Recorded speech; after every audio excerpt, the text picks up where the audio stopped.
రాజమహేంద్రవరం ప్రభుత్వ ఆసుపత్రిలో ముద్రగడ దీక్ష మూడో రోజు కొనసాగుతోంది. ఆరోగ్యం క్షీణించడంతో ముద్రగడకు ఫ్లూయిడ్స్ ఎక్కించేందుకు డాక్టర్లు ప్రయత్నించారు. నిరాకరించడంతో బలవంతంగా చికిత్స అందించబోయారు. దీంతో తలను నేలకేసి కొట్టుకున్న ముద్రగడ దీక్షకు భంగం కలిగిస్తే ఆత్మహత్య చేసుకుంటానంటూ బెదిరించారు.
రాజమహేంద్రవరం ప్రభుత్వ ఆసుపత్రిలో ముద్రగడ దీక్ష మూడో రోజు కొనసాగుతోంది. ఆరోగ్యం క్షీణించడంతో ముద్రగడకు ఫ్లూయిడ్స్ ఎక్కించేందుకు డాక్టర్లు ప్రయత్నించారు. నిరాకరించడంతో బలవంతంగా చికిత్స అందించబోయారు. దీంతో తలను నేలకేసి కొట్టుకున్న ముద్రగడ దీక్షకు భంగం కలిగిస్తే ఆత్మహత్య చేసుకుంటానంటూ బెదిరిస్తారు.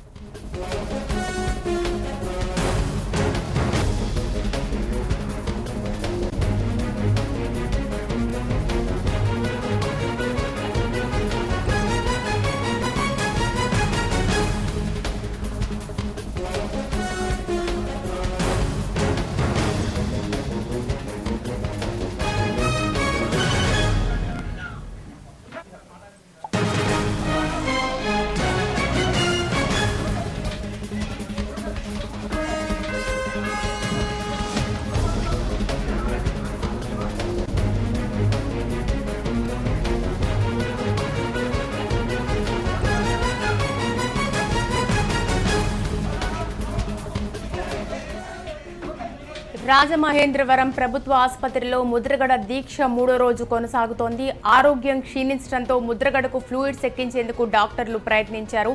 నిరాకరించడంతో బలవంతంగా చికిత్స అందించబోయారు. దీంతో తలను నేలకేసి కొట్టుకున్న ముద్రగడ దీక్షకు భంగం కలిగిస్తే ఆత్మహత్య చేసుకుంటానంటూ బెదిరించారు.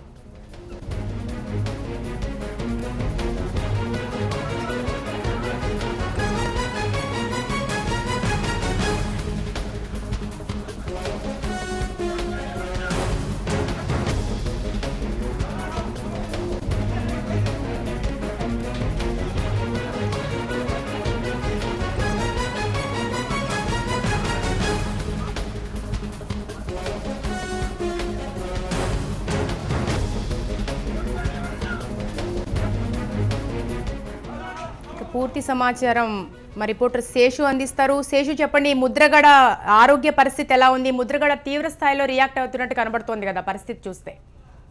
ముద్రగడ దీక్ష చేపట్టి ఇప్పటికి 50 గంటలు దాటింది. ఇప్పటివరకు కూడా ఆయన ఎలాంటి వైద్య సేవలకు కూడా ఆయన అంగీకరించడం లేదు. బలవంతంగా డాక్టర్లు వైద్యం చేసే ప్రయత్నం చేస్తే తల ఏదైతే ఆ బెడ్ ఉందో దానికి తల బాదుకునేందుకు కూడా ఆయన ప్రయత్నిస్తున్నారు. ముగ్గురు వైద్యులు, ఒక పోలీస్ అధికారి పట్టుకున్నా గానీ ముద్రగడ ఏమాత్రం కూడా వినడం లేదు, వైద్యం చేయించుకోవడానికి అంగీకరించడం లేదు.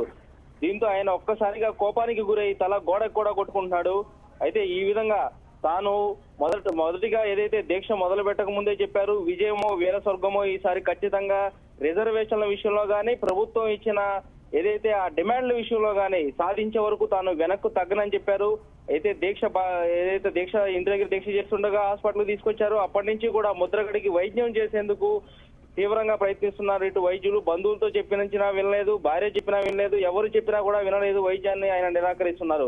దీంతో ప్రస్తుతానికైతే ఆయన ఆరోగ్య పరిస్థితి నిలకడగా ఉంది. కానీ ఇదే పరిస్థితి కొనసాగితే ఖచ్చితంగా ఇంకా ఆయన ఆరోగ్యం క్షీణించే అవకాశం ఉంది. ఈ రోజు సాయంత్రం వరకు కూడా ఆయన ఎలాంటి వైద్య సేవలు కూడా అంగీకరించకపోతే ఆయన ఆరోగ్యం క్షీణిస్తుందని చెప్పి కూడా ఆసుపత్రి వర్గాలు చెప్తున్నాయి.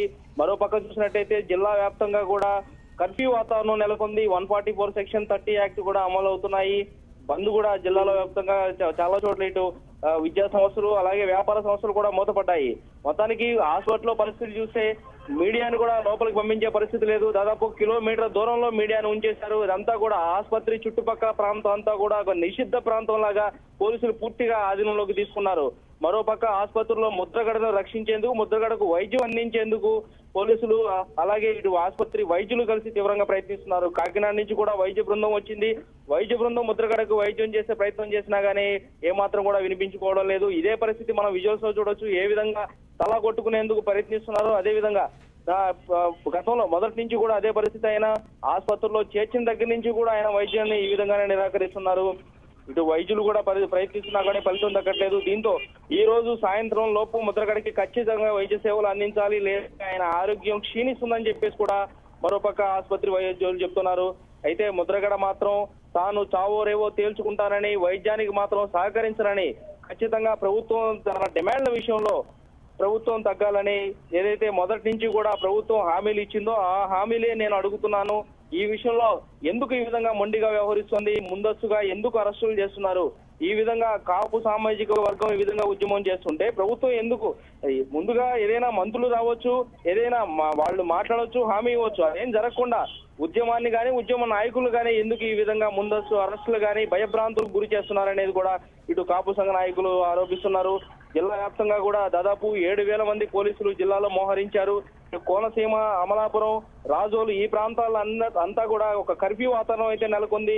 ఎవరు కూడా గుంపులుగా ఒక 2-3 కలిసి గుంపులుగా ఉంటే వాళ్ళు వెంటనే అదుపులోకి తీసుకుంటున్నారు. మొత్తం రాజమహేంద్రవరంలో పరిస్థితి చూస్తే ఉద్రిక్తంగా ఉంది. ప్రభుత్వ ఆసుపత్రికి వచ్చే మొత్తం మార్గాలన్నింటిలో కూడా పోలీసులు పికెట్లు ఏర్పాటు చేశారు. దీంతో ఇటు రోగులు ఆసుపత్రికి రావాలన్నా, చిన్నపిల్లలు తీసుకుని ఆసుపత్రికి రావాలంటే తల్లులు చాలా దూరం నడిచి రావాల్సి వస్తుంది. ఏదైతే గత 3 రోజులుగా రాజమహేంద్రవరం ప్రభుత్వ ఆసుపత్రిలో రోగులు తీవ్రంగా ఇబ్బందులు ఎదుర్కొంటున్నారు. మరోపక్క ముద్రగడ వైద్యానికి నిరాకరించడంతో ఒక ఉత్కంఠ పరిస్థితి నెలకొంది. ఏ సమయంలో ఏం జరుగుతుందో, ఒకవేళ సాయంత్రం వరకు ఇదే పరిస్థితి కొనసాగితే ముద్రగడ ఆరోగ్యం క్షీణిస్తుంది. ఈ సమయంలో ఏం చేయాలనేది కూడా ఇటు వైద్యులు కానీ పోలీసు అధికారులు కానీ చర్చిస్తున్నారు. Thank you Seshu. న్యూస్